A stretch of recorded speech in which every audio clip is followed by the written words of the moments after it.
ഈ പറഞ്ഞ കാര്യങ്ങളൊക്കെ നിങ്ങൾ ചെയ്യാമെങ്കിൽ ബാഡ് ബ്രെത്ത് ഇനി ഒരിക്കലും നിങ്ങളുടെ കോൺഫിഡൻസിനെ ബാധിക്കുകയില്ല. ആളുകളുമായിട്ട് ഇൻറ്ററാക്ട് ചെയ്യുമ്പോൾ നമ്മുടെ കോൺഫിഡൻസിനെ വളരെയധികം ബാധിക്കുന്ന ഒരു കാര്യമാണ് വായനാറ്റം. ഇത് എന്തുകൊണ്ടാണ് സംഭവിക്കുന്നതെന്ന് നമുക്കൊന്ന് നോക്കാം. നമ്മുടെ വായിക്കകത്ത് ഫുഡിൻ്റെ അംശങ്ങൾ പറ്റിപ്പിടിച്ചിരുന്നാൽ അതിനെ ബാക്ടീരിയ ഡീഗ്രേഡ് ചെയ്ത് സൾഫർ പ്രൊഡ്യൂസ് ചെയ്ത് വായനാറ്റം ഉണ്ടാവാം. ഇതിനൊരു മെയിൻ കാരണമാണ് നിങ്ങളുടെ വായിൽ പോടുകളുണ്ട്, അല്ലെങ്കിൽ നിങ്ങളുടെ വായിക്കകത്ത് മോണയ്ക്ക് പഴുപ്പുണ്ട്, നമ്മുടെ വായിലെ ഉമിനീരിൻ്റെ ലെവൽ കുറവ്, ഇതെല്ലാം കോൺട്രിബ്യൂട്ടിംഗ് ഫാക്ടേഴ്സ് ആണ്. അതുപോലെ തന്നെ ദഹന പ്രശ്നങ്ങൾ ഉണ്ടെങ്കിൽ, സൈനസൈറ്റിസ് ഉണ്ടെങ്കിൽ, liver or kidney disease, diabetes, അതുപോലെ ചില മെഡിക്കേഷൻസ് ഇതൊക്കെ എടുത്താലും നമുക്ക് വായനാറ്റം അനുഭവപ്പെടാം. ഞാൻ ഇനിയും പറയുന്ന കാര്യങ്ങൾ ചെയ്താൽ നിങ്ങൾക്ക് വായനാറ്റം ഒഴിവാക്കാൻ പറ്റും. ആദ്യമേ തന്നെ നിങ്ങളൊരു അടുത്തുള്ളൊരു ഡെന്റിസ്റ്റിനെ പോയി കാണുക. നിങ്ങളുടെ വായിൽ ക്യാവിറ്റീസ് ഇല്ല, മോണയ്ക്ക് പ്രശ്നങ്ങളില്ല എന്ന് ആദ്യം തന്നെ ഉറപ്പുവരുത്തുക.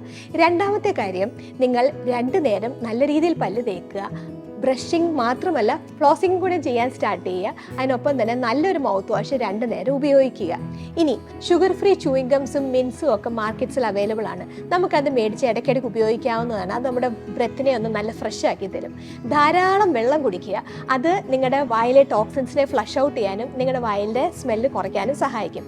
ഈ പറഞ്ഞ കാര്യങ്ങളൊക്കെ നിങ്ങൾ കറക്റ്റായിട്ട് ചെയ്താൽ ബാഡ് ബ്രെത്ത് മൂലമുള്ള നിങ്ങളുടെ കോൺഫിഡൻസ് ഇല്ലായ്മ ഒരിക്കലും നിങ്ങളെ അഫക്റ്റ് ചെയ്യത്തില്ല.